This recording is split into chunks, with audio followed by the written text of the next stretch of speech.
This is the Movie Press. It's January the 25th, 2019. On the show today, Oscar nominations, Fast, Furious and Female, Unkrich leaves Pixar, and Edgar Wright's gonna give you a fright. Plus the week's big releases and more. Stay tuned.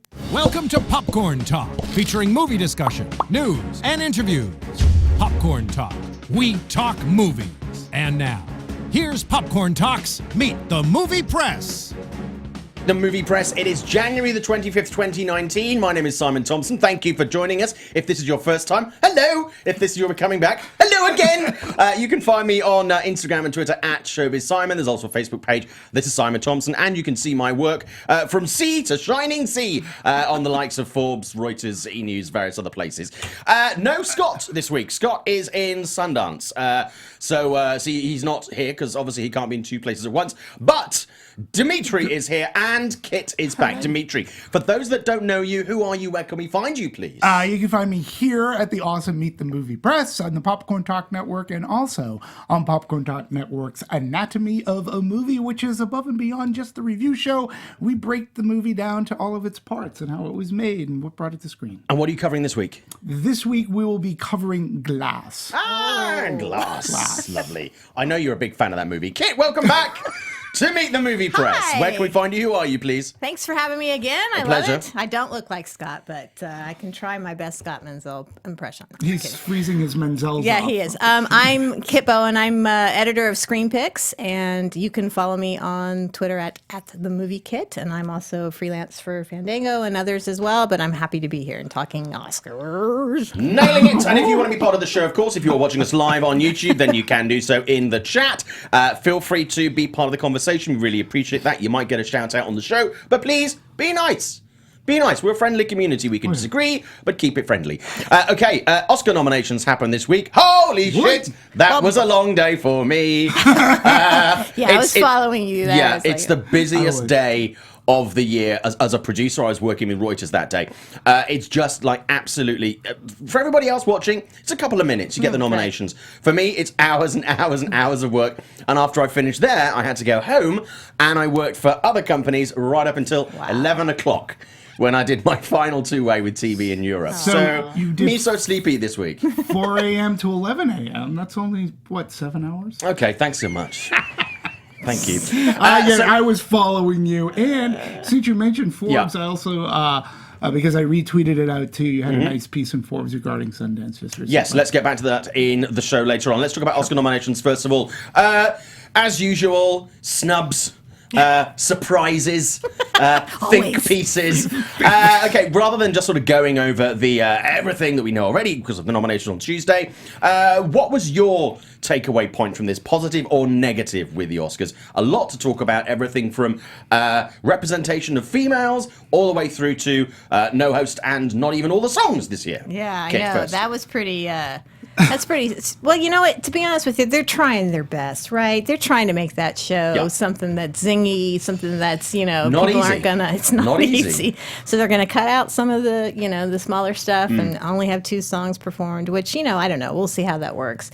And the no-host thing, I'm not all that upset about that. No. I think they can pull it off, just as long as there's no Snow White.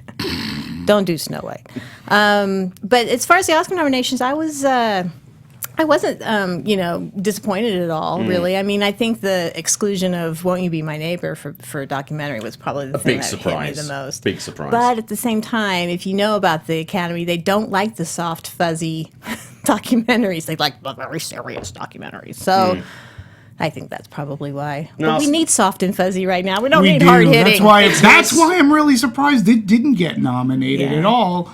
So obviously I grew up in the UK, and a lot of my sort of pop culture references are all sort of not from the US, but even I knew about Mr. Rogers and that TV show. In fact, my wife, who has dual nationality, didn't know about him. But I was very surprised that wasn't nominated, especially as it got so much critical acclaim from people in the industry as well as outside the industry, many of whom I know are members of the Academy, because I know them.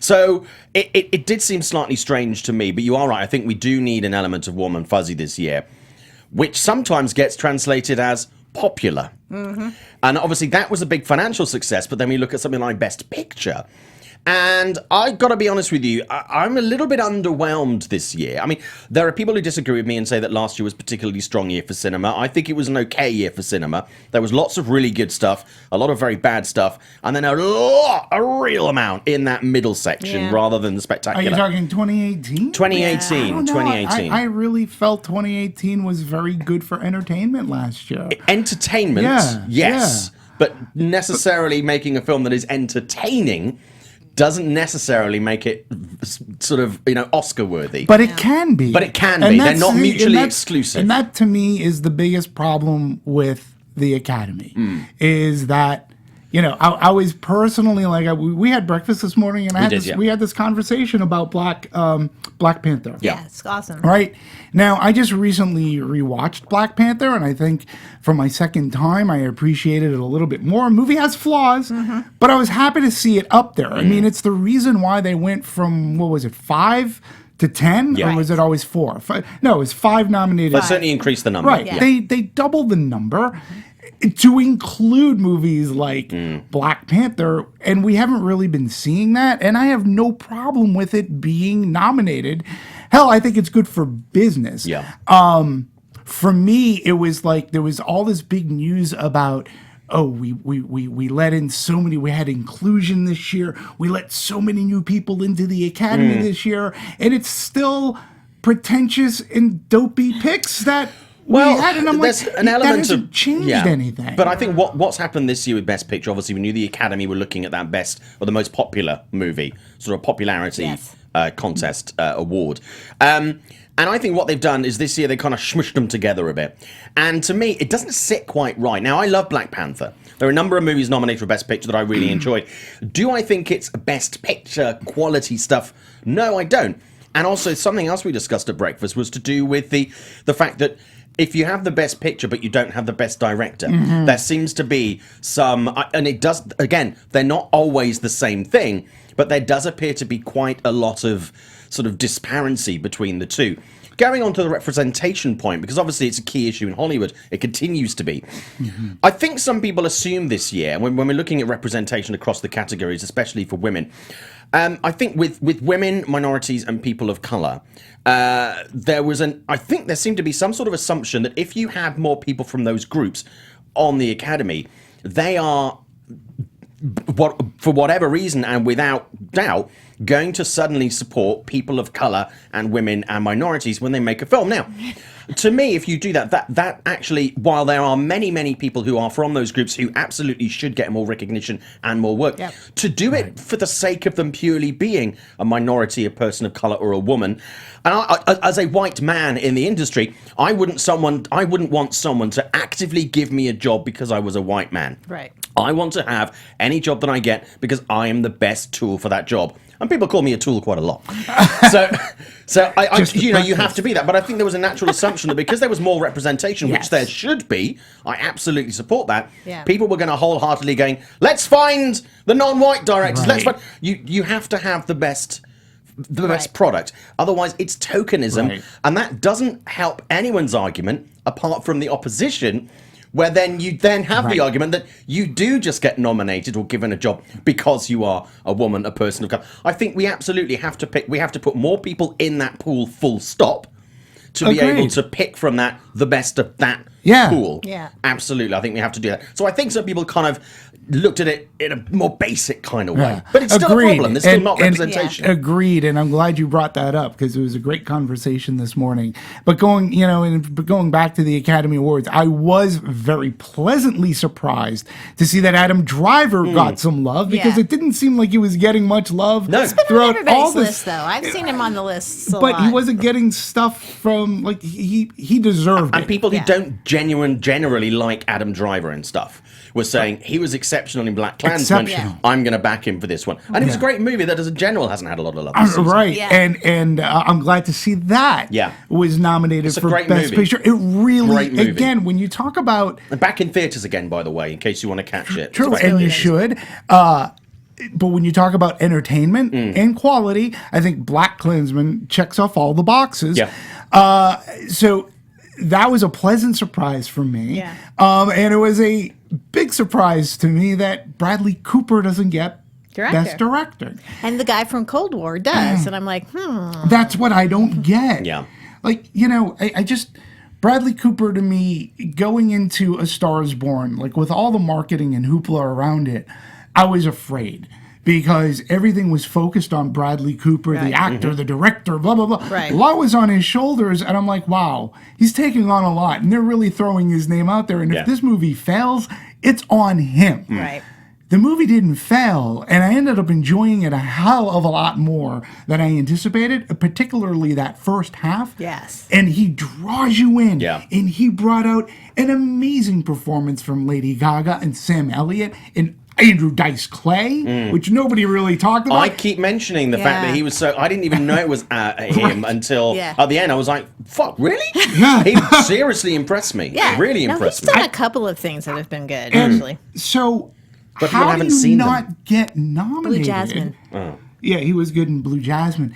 And I watched this, and I'm going, okay, that's a snub. Yeah. I don't get what Warner Brothers did Yeah. this year to piss people I off. was very surprised that he didn't, because I thought he did a Because he got the superb DGA job. and, you know, Yeah, I'm he's very been- surprised. Well, maybe that's part of the decision, is because they don't, because if he hadn't got the recognition, and I'm just, this is purely conjecture, they may be thinking because he has had love elsewhere, it takes some of the onus off them to nominate him. No. Because he's getting, and if he hadn't, then maybe they would have gone, oh, well, we think Bradley should get the recognition. He should take one of those spots. I mean, there's politics and there's all sorts of relationships with studios and stuff. So, there's lots of things. And that need be That's mentioned. just, Because you bring up a good point. There is a lot of politics involved, Yeah. and there's a lot of posturing going on. There's a fantastic article, I think it was in this just yesterday or 2 days ago in Variety about how much studios are spending. And it's onwards and upwards to $20 million plus to campaign for these things.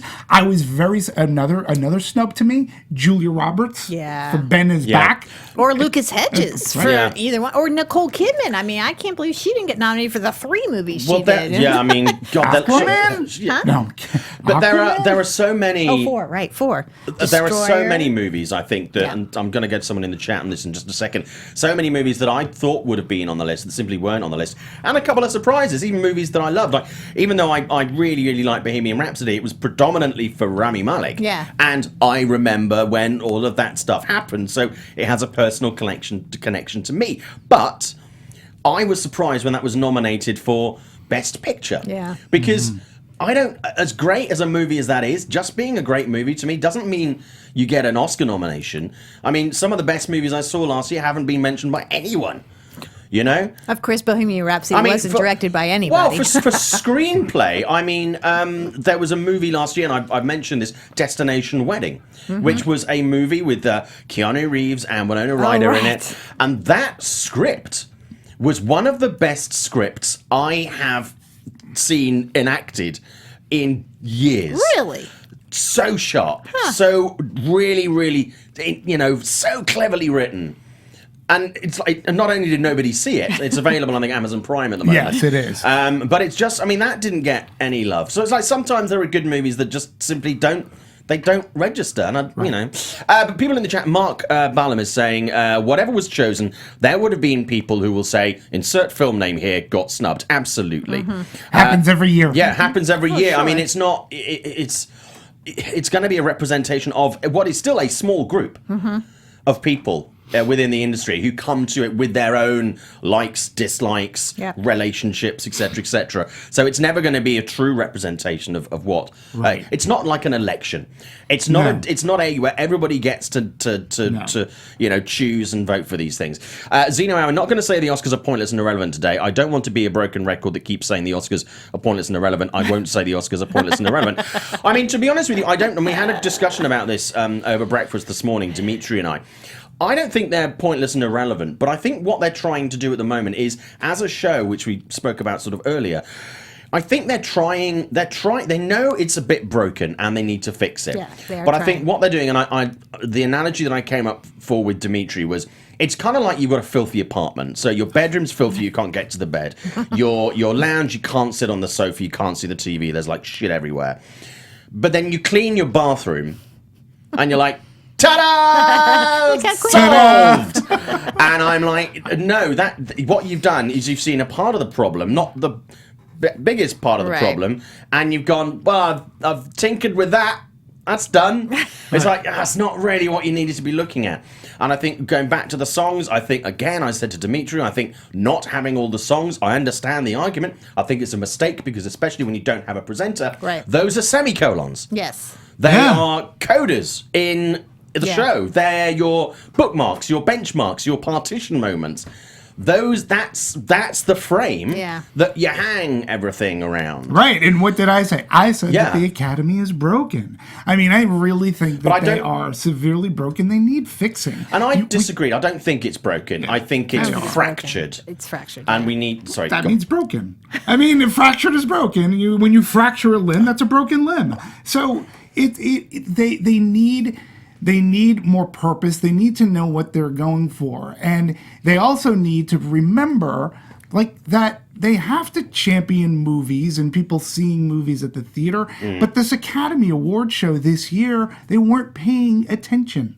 Like it was almost like an afterthought with this whole host debacle thing that we're going. And now we're going with no host. Look, I'm looking for this year to be a train wreck. That's why I'm tuning in. If it happens to be a good show, I'll be surprised. If it's not, I'm gonna go, what did you what do you expect? expect? Yeah. And if they're trying to get ratings, which the ratings have been not great, Yeah. I think Jimmy Kimmel the past couple of years has elevated the ratings or at least given it a bump, and it has at least made them entertaining, and they've had the songs in there. Yeah. This year, I have no idea what they're going to here's do. the I don't thing know that- what I'm going to see. That's why I'm going to watch. Yeah, the thing is that it's I guess it's becoming like a not a good thing to host the Oscars too. I mean, I can't believe they just couldn't get anybody. You know, Well, I think this is part of the problem. I think now for the past couple of years, for different reasons, there's been controversy and politics around it. And I think a lot of people are just like, what if I do the Oscars? What am I going to get out of this apart from a shit ton of money? Which What they am I- don't what get. am I gonna? Which they don't get. What am I going to get? right? It's like it's It's kind of the benefits prestige of of doing it is, it now? is sort of Yeah. waned, Yeah. and basically all they have to do is give an opening monologue, and that's and that can be hit or miss, and then you drop your voice, and then they can just be on the sidelines. And it's a lose-lose proposition. Yeah. Because of social media being what it is today. Billy Crystal never had to deal That's with this. true. Bob Hope, Johnny Carson never had to deal with this. Yeah. People just like them as personalities, Yeah. Right. and they kept the show going. And I can easily, I believe Jimmy Kimmel did the same thing. Look, I don't work for Jimmy Kimmel. I'm just trying to use a recent example of somebody who kept the show going, Yeah. even when there was controversy at the very end of the last Yeah. one. Handled it well. We're off. But now, even the way that they do the nominations isn't even special anymore. I was watching, I got up early to watch, and I'm like, you know what? I could have gotten up at 6:30 and just have read about this because I didn't need, this isn't entertaining. And it used to be on all of the major networks during the slotted time. And now it's one television network has it. They do it. It's these they two do it people. streaming and online, it's just not. It's not even fun or exciting. Some people in the chat, let's look at what they're saying on this, because obviously everybody has an opinion on Oscars. Preach it to me, I didn't True. see The Favourite or BR Bohemian Rhapsody yet, but out of the nominations, Black Panther is my favourite movie, followed by A Star Is Born and Black Klansman. There's some Zeno Hour. I mean, they're all great movies. Yeah. And again, True. The Favourite, I personally really liked it. I didn't love it as much as some people did, but I really enjoyed it. But most people who outside the film bubble won't go to see The Favourite. They just simply won't. Wellington Smithopolis, the Oscars look super weak this year. Yeah, I mean, this is the third year that I'll be actually at the Oscars covering it. Wow, And awesome. thank you. And It's not that much It's fun. actually the least of the 3 years. It's the one that I'm least excited. Still looking forward to it, Yeah. but it's the one that I'm least excited about. There's no jostle for that top spot. It's so open and so okay, that it's not your Moonlight and La La Land. I might It's not actually your- just tune into the red carpet to see if we see some. Oh, you won't see this Muggins on screen. Are you going to be in the press room then? Is that? I'm on red carpet. Yeah. Ricky saying WYBMN was the biggest snub. Would you like to be my neighbor? My favorite surprise is Yalitza for lead actress. She's still my favorite performance overall the entire year. A lot of people saying very similar things. Saying you'll know this is Oscar's Best Picture of the weakest in years. Maybe Star is Born wins it, or Green Book, but don't be surprised if Black Panther gets the gold. I honestly don't think Black Panther's going to win. I think it'll be Green Book or A Star is Born. I think Best Director is going to go to Cuarón for Roma. I would be very surprised if Roma actually takes Best Picture. You would be. I would be surprised. I would be actually. too. Yeah, I know would be. a lot of people disagree with that, but I don't think necessarily Best Picture of the Oscars, especially this year, is necessarily about being the best picture. Right. We've had a number of years, years and years and years over the Oscars where a movie that is popular or has some sort of support has won, when actually a movie that is even more of a classic has faltered at that stage. Right. I'm not entirely convinced that justice ever truly prevails in that thing. No, and when looking over our topics for today, I did notice that there was something going on with Netflix that I'll go into deeper. So I'm not going to go to my Roma soapbox again. Glamour is saying Destination Wedding was awful. It has lots of jibber jabber. Yeah, the whole thing is jibber jabber. It's like movies like When Harry Met Sally. Right. I know it won't be to everybody's taste, and I'm glad it isn't, because if we all like the same things, it would be really fucking boring. Yeah. Give them points for using jibber jabber. The jibber jabber, great use there. Went back to the 1950s for that one, which is also. I've used it previously, and people look at me like I'm like the oldest man on earth. I like it too. I'm going to use it. Zeno Hour saying Black Panther should have gotten a nom for adapted screenplay. Mark saying sometimes you have to do you have to force diversity to get the monolith moving.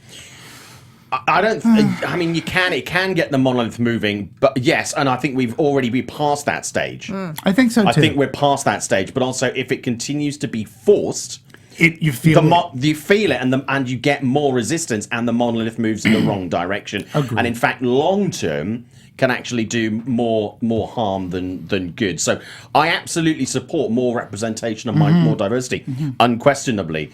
But I don't think it should be above anything else. I'm a little encouraged this year for the foreign film situation, Yeah. because I mean, the guy from Cold War getting nominated for director, that's pretty big. I mean, he came out of nowhere, and now I have to watch this movie. So, and I've heard it's really good. Shoplifters from Japan was also very, very good.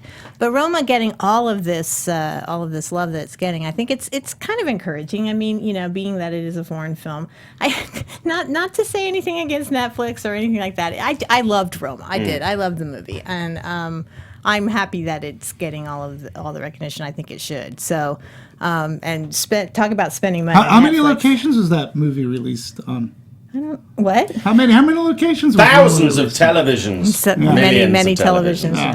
Yeah. But I got to see it in the theater, so I is cool. just say it was great in the theater. And just before we get off this subject, is my mic okay? I seem to be a little bit. I hear you loud. fine, Me but fine, you're okay, right fine. next to us. Mark, the final word on this is going to go to Mark, who says art is subjective, and it is. I've always said that. Absolutely. And it's Just my opinion. Just my opinion. Absolutely, and everybody should have their own opinion. It's active. I actively encourage that.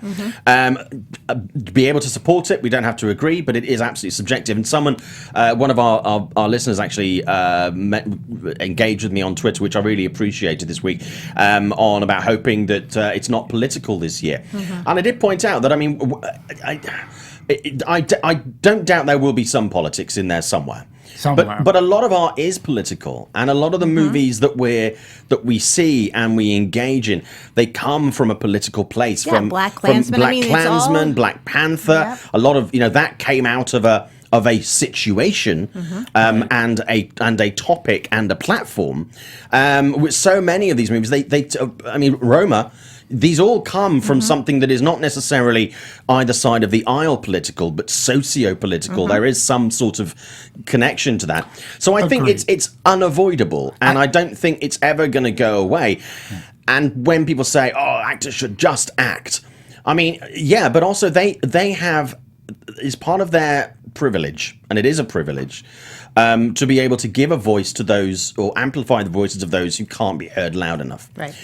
And I pretty much guarantee that if it was your cause, whatever that cause is, you wanted more people to hear about it, anybody would appreciate that platform. And it's the best way to raise some really important issues. It can seem preachy. I think there are ways to do it and ways to not do it. But I think it's an invaluable platform that I don't... And whatever they say, whether I agree with it or not, I think it's actually... They have that platform and they are entitled to use it in that way. Right. So I don't think we'll see politics free this year. No. I think there'll be slightly less because there's not an issue that is unless to the forefront. They're shut down. Well, they're ongoing. I mean, that might be a possibility. I don't think it'll happen, but it's a possibility. But yeah, I mean, I just think that there will be something connected, and I think it's unavoidable. I think so too. I think it's unavoidable. I agree with you 100%, but I also think that because of the politics of it all, that's why we've gotten some of the movies that we've gotten outside of BlacKkKlansman and Black Panther. Mm-hmm. There have been some, and this is why I really thought that 2018 was an extremely entertaining year at movies. It's what audiences need. Mm-hmm. We talked about Best Documentary not having Won't You Be My Neighbor there, maybe because the Academy thought it was too warm and fuzzy. Well, that would be a shame on them if that was a reason, because we do kind of need that right now. Sure do. And to keep people going to the movies, they need to escape. Movies, first and foremost, are an amazing escape that not every movie you need to take medicine for, or it should feel that way. But great movies like a BlacKkKlansman can entertain and give you medicine at the same time. Where a movie like a Ready Player One is just there for the pop culture whiz bang of it all. Completely. And there's nothing wrong with that. Period. I think art would, and I include cinema in this. I think art would be less interesting if there wasn't some sort of political statement. So whether you look at it from Star Wars to fucking Pretty Woman, through to Roma and The Color Purple. Right. There's some politics in all of these things. And to ignore it is to do yourself and the art a complete injustice. Yes. I'm sorry. Let's move on! And art owes me money. Because, Fast and Furious spin-off hitting the road with 3 writers, women drivers, women in movies. A little bit of outrage this week. Women. A little bit of outrage at this week from people. So Fast. I mean, we knew this movie was happening. I mean, it's something I've been talking to God every single time, and I'm producing for the likes of E! News. Whenever I'm on a red carpet and someone linked to the films is there, and we always talk about it. And I've spoken to Michelle Rodriguez and Jordana Brewster about this several times. It's happening. We've got 3 writers for this. 3 writers is makes me a little nervous. Yeah, well, just cause. It's not. It's I mean, I don't know really. I kind of spreads the thing. But I quite look forward to seeing this. I like the idea of Fast and Furious continuing with these spin-off movies like every other year. Every second year have a new movie. One is a spin-off and one is a fast entry. And I think it's we got Hobbs and Shaw. That's coming up. That's this. Oh, man! Yeah. I'm looking forward to that one. Big men. Oh, man! Manly And then we've man. got Fast and Furious, which is all together. Jason Statham. He is, but he's a manly man. He is. He's my brother. Yeah, he's your brother. He knows you. Statham. Yes. So, I mean, I'm looking forward to this. I am too. I think audiences I are. love the Fast and Furious franchise. Yeah, love me too. them. I don't know if I say I love it, but I enjoy it. It's entertaining. I love about chases. this. I'm like, who cares? Just make a good movie. Yeah. And there you go. You can always not see it. You can always not see it. I mean, the movie hasn't even been made yet. So just shut up. Like, who cares? It's the same thing that happened with that Ghostbusters. Yeah, I know. To me, it didn't turn out all that great, but I was all for it beforehand. It's not a good movie. But in any case, Fast and the Furious with women, I think... Why not? Women have been at the heart of the Fast and Furious movies Sure. for a long time, whether they're villains or the wives and sisters, etc., of the men. People seem to forget that it's the inclusivity that has made Fast and the Furious an international hit. Yes. Yes. Huge internationally because of its inclusivity. Yep. And you're getting women not just because of the hunky man, because there is a tie-in to some, Gal Gadot started off on Fast and the Furious. Yep. So I see no Gadot, reason. Gal Gadot. Gadot. That's how you say her name. Gadot. That's right. I've heard Gadot. it. I've heard it. So Potato I have no. Gadot. I got no problem with an all-female Fast and Furious. Yeah, They I'm all can for drive. it. I'm all for Have it. we? I mean, I enjoy the series, but I'm not a scholar on all things Fast and Furious. Have we seen at any point in these movies when there have been rival gangs, and whether it's sort of on in the early movies where it was where they were doing the challenges with the cars? Have we seen an all-female squad yet? Squad. Family collective, where it was, obviously them racing against? them racing against the guys. We not haven't, an have we? all-female crew. No. No. But women have fast. There'll be women in it. Michelle Rodriguez Right. really kind of was the leader. And when she disappeared and then she rejoined the franchise, people were genuinely really excited. So men and women for this franchise. So I personally, I think it's great because these female characters that have been in Fast and Furious, they're good characters. Yeah. Yes. And they're given something to do. Yeah, and they have something to say. And they've been given something to do in the movies as well. Yeah. And they've been given audiences outside of Vin Diesel and The Rock.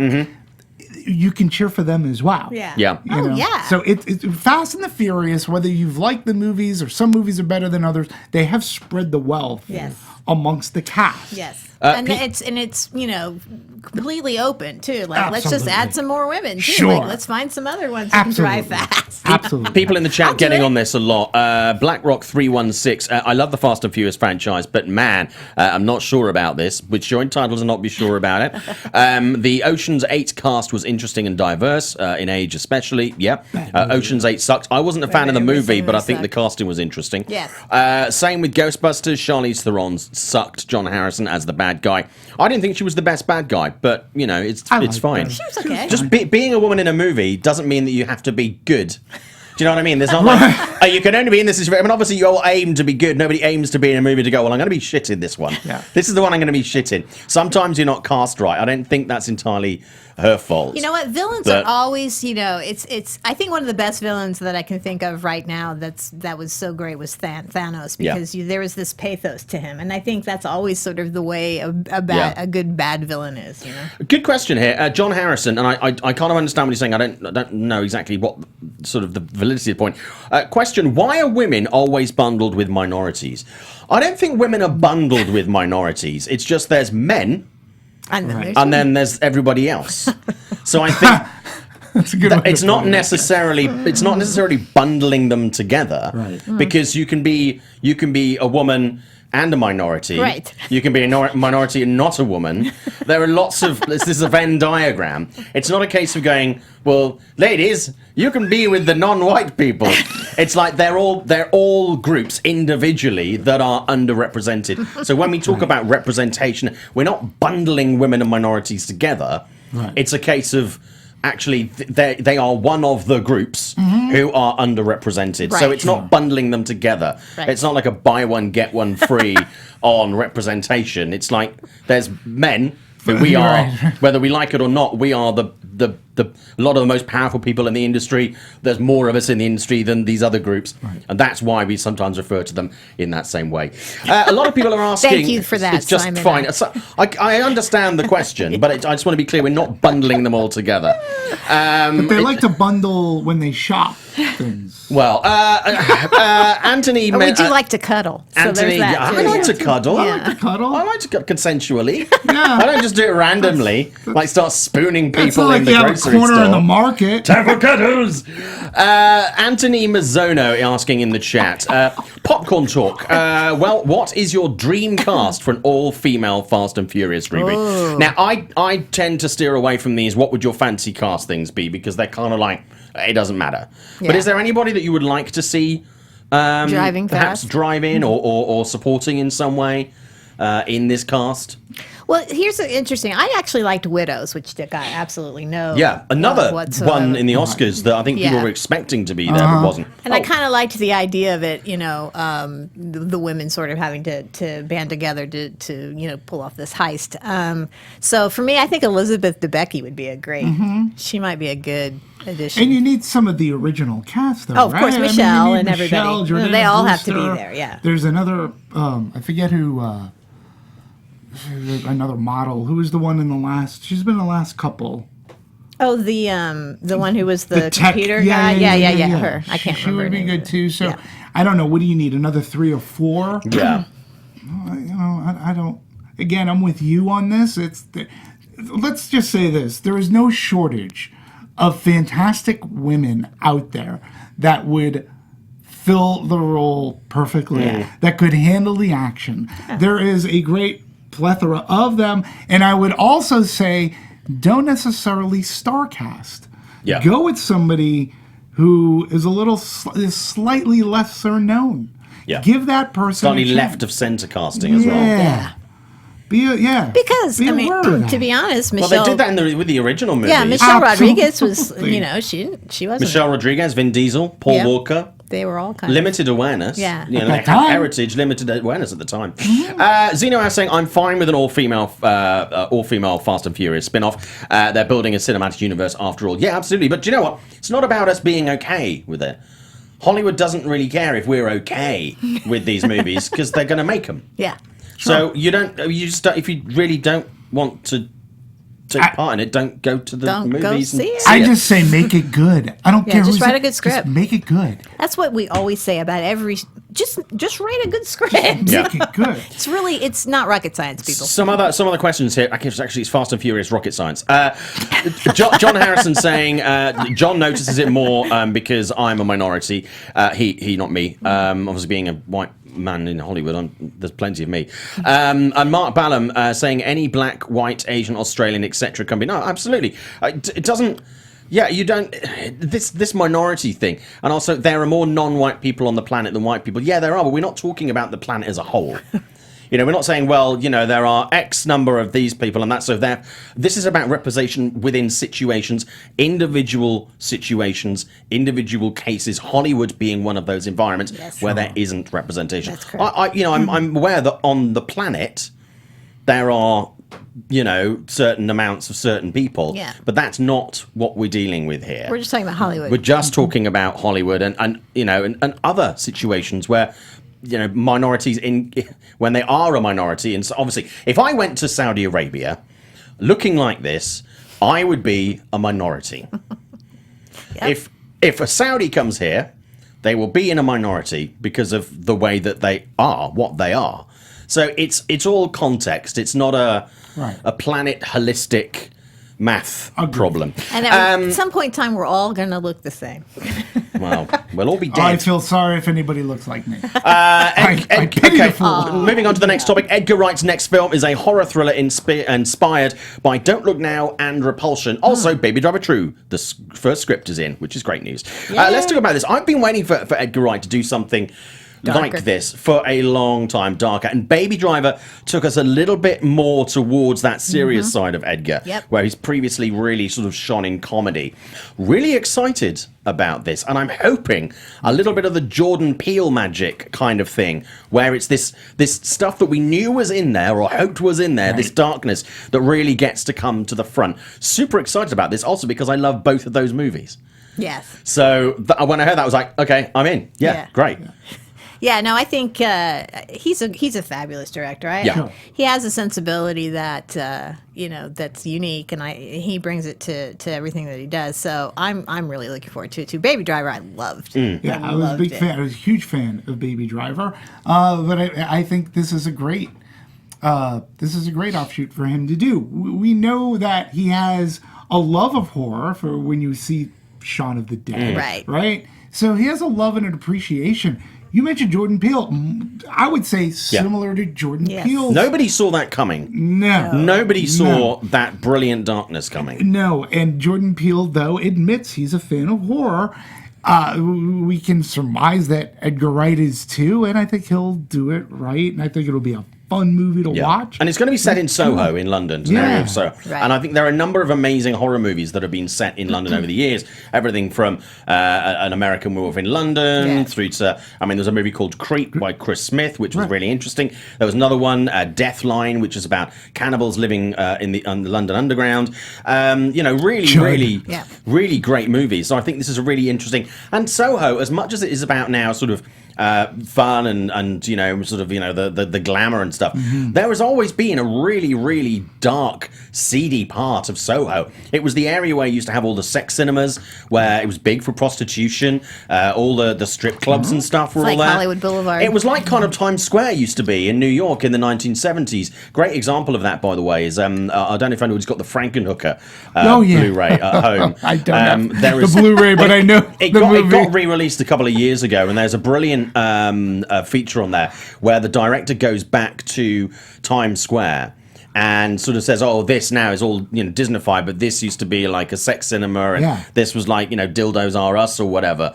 And it was kind of like there was this seediness, this dark, this grittiness that I think if where Edgar's setting that and again juxtaposing it with horror, I think to me, I genuinely am very excited about this project. Yeah, me too. I'm usually excited with most anything that he gets attached to. Yeah, no, I think he's got great. Someone made a comment, and this is going back to something we talked about earlier, but I just want to reflect on this, and this is kind of relevant to this. It's about the fact that with Fast and Furious doing the female Fast and Furious, the overriding thing is that people just want it to be a good movie. Yeah, it has to be. I don't pick a movie based on who is in it and what they are, whether they're women, men, gay, Black, Hispanic. I pick a movie because I want to see the movie. I don't not see movies. Well, that's 60% women. So I'm not or white, so I'm not going to see it. I have a feeling that most movies don't care. Yeah. They want to see a movie because they want to see the movie. Yeah, or they saw the trailer and it looked good. And generally don't care what the sex of the cast is. And most characters in movies, it's kind of inconsequential what their sex is outside of the lead roles. Yeah. And even sometimes then, that doesn't really matter. You could have a man or a woman playing it; it doesn't matter, or someone who's not white or whatever. So I don't think generally most people will actively see or not see a movie. They might be more inclined to see it because they feel represented, but I think they wouldn't go, I'm not going to see that movie. It's got a lot of black people in it. Right. I just don't think most people don't think that way. Again, so long as the movie is good or even very good and or excellent, I'm going to go back to A League of Their Own. Movies can be good or terrible. Right. No matter who's in them. Irrespective of who is in it. It could be an all-woman cast, and it Yeah. could suck. I've seen a movie with an all-male cast that have made me angry, right? Yeah. So, but was there one recently? Yeah. Okay, you're going to be talking about it on a Nat Eva movie this week. Dig deep. We're gonna dig deep. Get your Windex out. Anyways, so no streaks on glass. Anyways, so but I was just going back to A League of Their Own. When you look at that cast, right? Yeah. So Gina Davis was your main star. Again, Madonna, but people went to that movie because it had something to say and it was a great movie. Yeah. People went to go see Thelma and Louise because of the characters, and there were great characters. It was a very good movie. It didn't matter that they were women. Like that wasn't the mindset. Oh, I'm gonna go see this movie because it's got women in it. Yeah. I'm gonna go see Thelma and Louise because I hear it's a great movie. Yeah. No, that's it. 100%. And some amazing movies, can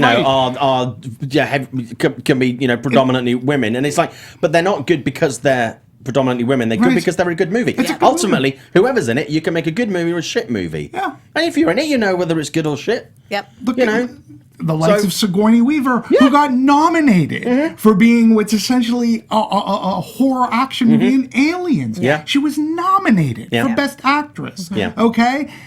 I didn't go see it because the lead is a woman, but it's a good freaking movie. But if you don't go to see something because of someone who's in, not like it's an act you don't like, but because they're gay.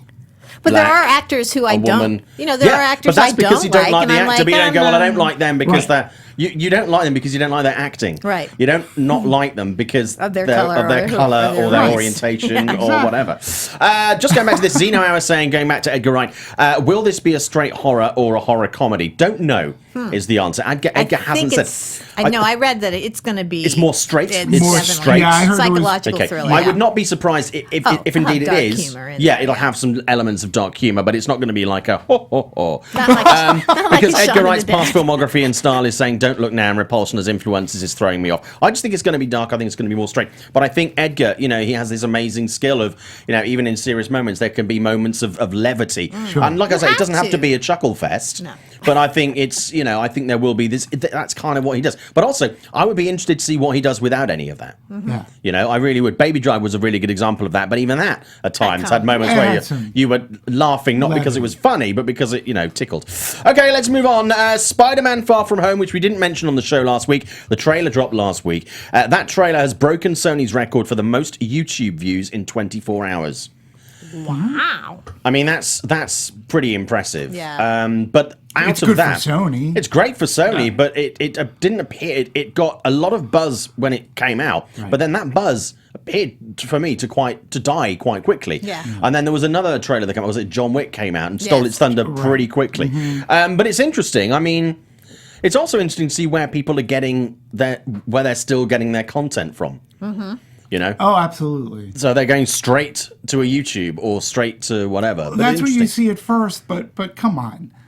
To the panel here and to the audience, right? When Yeah. you see that trailer for Spider-Man, right, and you see it on YouTube, you go, oh, wow, this looks really good.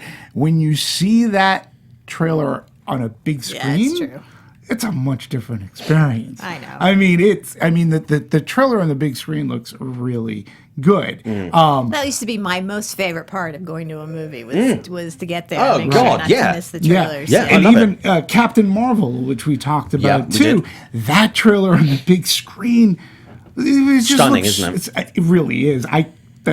Yeah. I would so happy death day to you Oh, that looks is great, too, fun. my upcoming must see, but in the near future, Captain Marvel. Yeah. Yeah, I'm super psyched about that. Did you like the Spider-Man Far From Home trailer?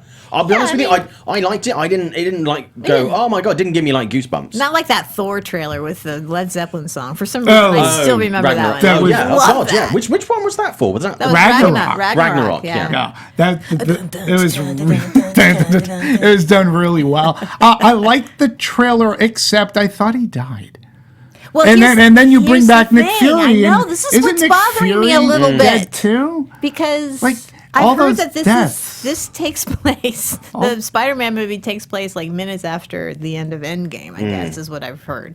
So I don't know exactly what that means. I don't know. I to be honest with you, my most anticipated movie this year is Endgame. I have never been more excited for a Marvel movie than this one. Really? Interesting. Because I want to know what happens. I want to know how they're going to do this, and I certainly hope that they do it correctly. And the reset I think button they will. has to be hit really well. I think that's part of the reason why we're getting Captain Marvel in March. Yeah. Right? Because she's gonna Be that a key character is gonna part, be yeah. a key part. But again, it was one of my biggest issues with Infinity War is that people were getting so emotional over these deaths, especially Spider-Man. People were Yes. saying, I was crying when he died. I go, so but he didn't sad. die. Like, it was such overkill, and now we're seeing trailers. I Yeah, know. he's not That's what dead. I know. And it's like it was a really false emotion because we know it didn't happen. Now Yeah. they've already I shown mean, there's it. all these theories, like they're in an alternate universe, Yeah. or they're this, or they're We'll that. see. I see that's. The I thing. am looking forward to Endgame I as am. well. I am. But I'm a big Marvel fan. Mention this that I'm super psyched for the movie. I mean, I wasn't the world's biggest fan of Infinity War. Oh, I loved it. I mean, there were lots of things I really liked about it, and I came out pretty jazzed. And I also felt a little bit I didn't like the ending. There were a lot of things. I think there were just too many characters and too many underserved, unfortunately. But I am really looking forward to Endgame also. Another big story this week. Let's talk about this before we do some very brief news, and then we'll talk about the week's releases. Coco and Toy Story 3 director Lee Unkrich leaving Pixar after 25 years. This is a story that broke early this week. He posted it on Twitter, posted a very nice note, actually. Yes. He was something of a jewel in the crown for Pixar, and we're seeing a really interesting shift. at Pixar where some people, the old guard, who've been very reliable, it's not like they've been put out to pasture. For various reasons, we're seeing a lot of those names that have been associated with the studio for decades now moving on to other projects, whether voluntary or involuntary, lots of different things. The new guard, we're not really hearing a huge amount about. No. And That's do true. you think that this is going to be a rebirth for Pixar? I mean, not that it's died in any way, but it's going to give it like an extra bit of juice? Or what do you think? Or are we at risk of... If they've been fostering talent effectively, there won't be a problem. There's not a lot of places for them to poach from, specifically domestically, with big names and people with a lot of heritage. So what does this mean for the future at Pixar? And how deeply do you think is his involvement going to be missed? I don't know. I mean, look, I think animation is just it's booming. It's a booming industry as far as, you know, the talent and everything. And I'm sure that they've called together some great new talent to come in and do that. And clearly, you know, the movies are still top notch. They do have a habit for fostering people in the back room for years and years and years, and their names never generally make it to the front line. Right. But yeah, so carry on. I Sorry. mean, clearly everything has to move up and forward, right? I mean, so that Can't stay there forever. Exactly.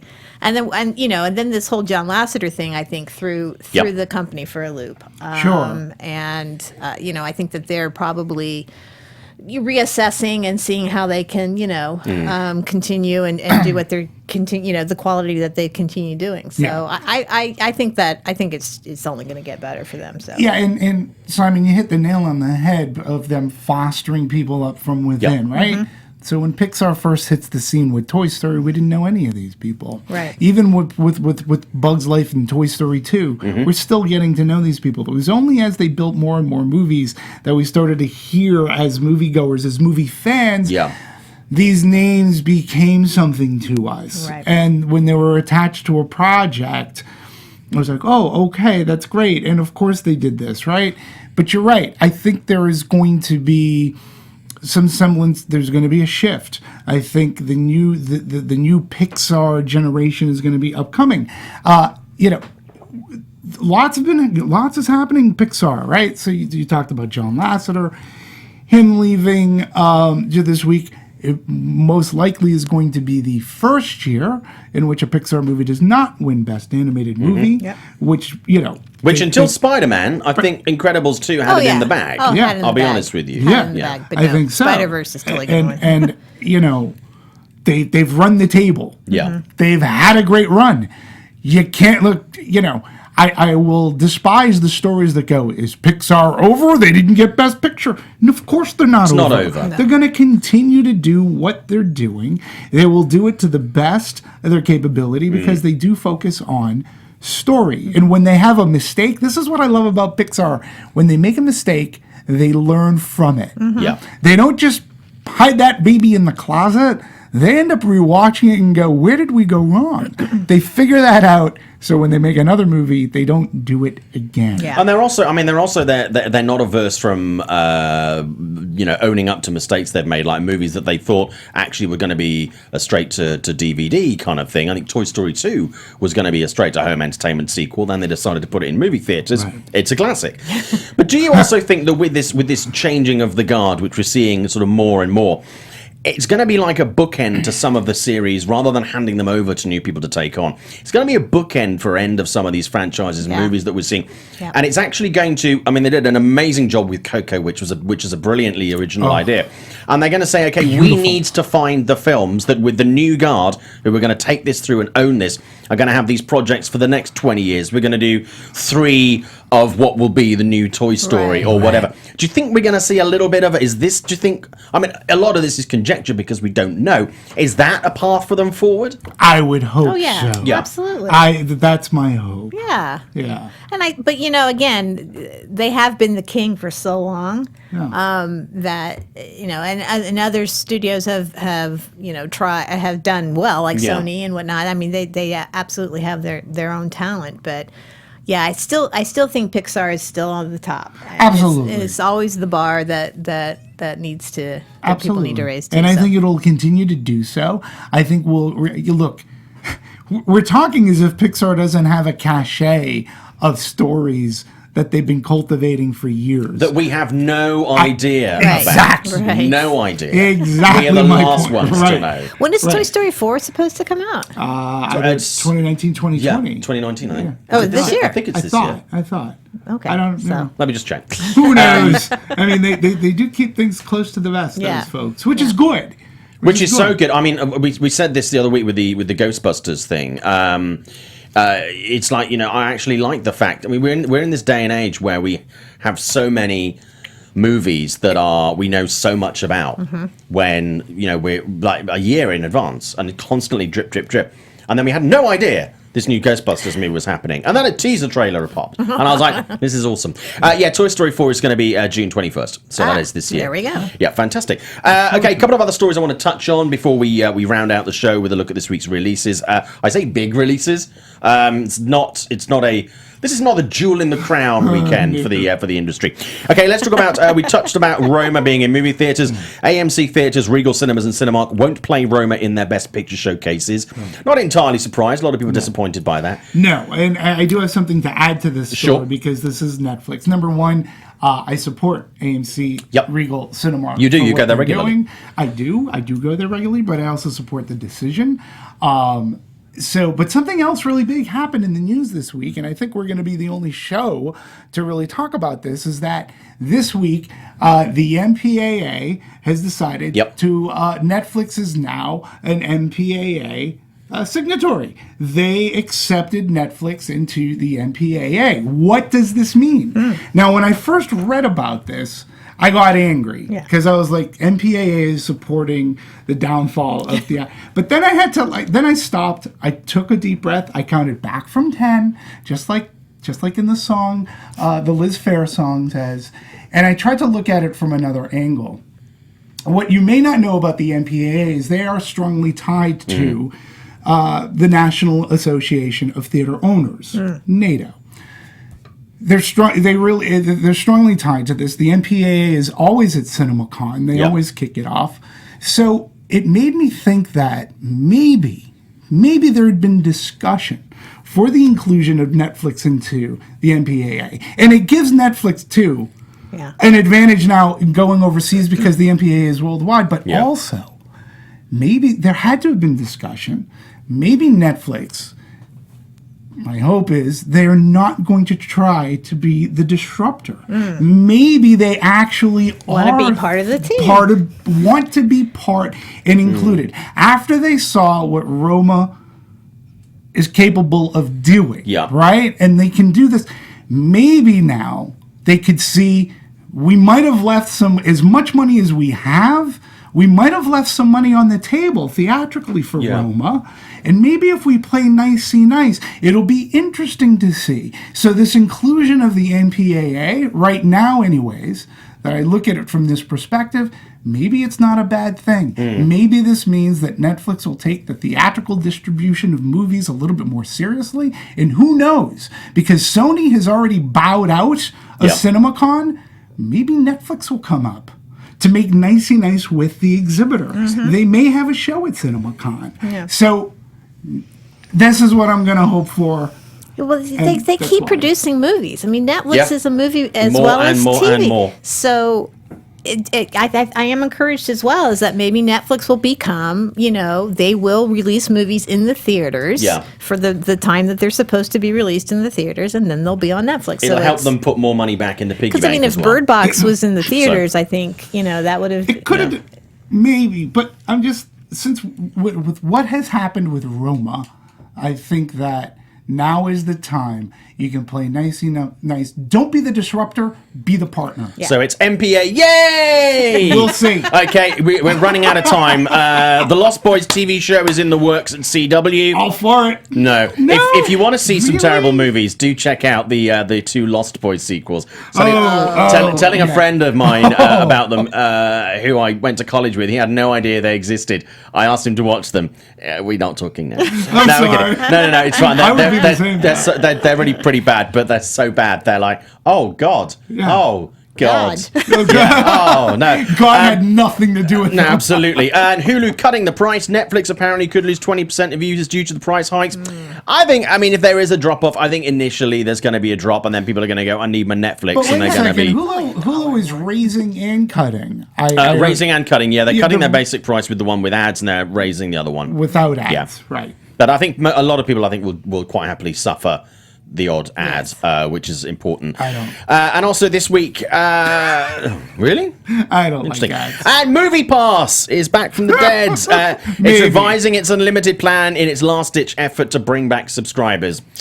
I don't know. I just really... You know, I it's- think that Just go ship away. has sailed. Yeah, and, It's a and good look, idea, it's but- Yeah. too. It's a little too late. As a It is too person who late. worked for them for a year prior to Mitch Lowe taking over, Yeah. you know, they've done too much damage to themselves and to the industry. And from what I understand, this gentleman, not Mitch Lowe, it's this other person who has gone out and he said he's been speaking to exhibition. Look, dude, AMC has come up with a subscription price that's done relatively successful for them. Cinemark claims that their subscription plan is very successful.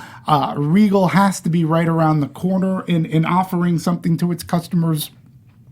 You had an opportunity. You pissed all over exhibition to do it. Yep. And, you know, Yeah. it's, So I don't know. People are just going with their chains and Yeah. Yeah. doing it I that way. think that the gleam has gone off that. Yes. Okay, 2 movies coming out this week. Very briefly, they've got Serenity, not linked to the TV show, and The Kid Who Would Be King. I haven't seen either of these. have. Serenity because life is too short, and The King Who Would Be King because I wasn't invited. So, Kit, you've seen both of these. Tell me, Serenity first of all. It's not getting great reviews. Oh my god! I don't know what. Did they use "Oh my God" on the poster? Yes, Serenity now! No, but Matthew McConaughey does do this in the movie. Ah, like that. Just yells to the heavens. Does he shoot a gun off in the No, air just too? yell. No, he holds his hands up. But if that was Nick Cage, we'd accept it. But it's not Nick Cage. It's Matthew McConaughey. So it's It has very lofty intentions, which Yeah. it doesn't fulfill on any of them, and it's a shame because I think the idea of it could have been kind of cool, but there's a big twist, and I'm not going to give it away.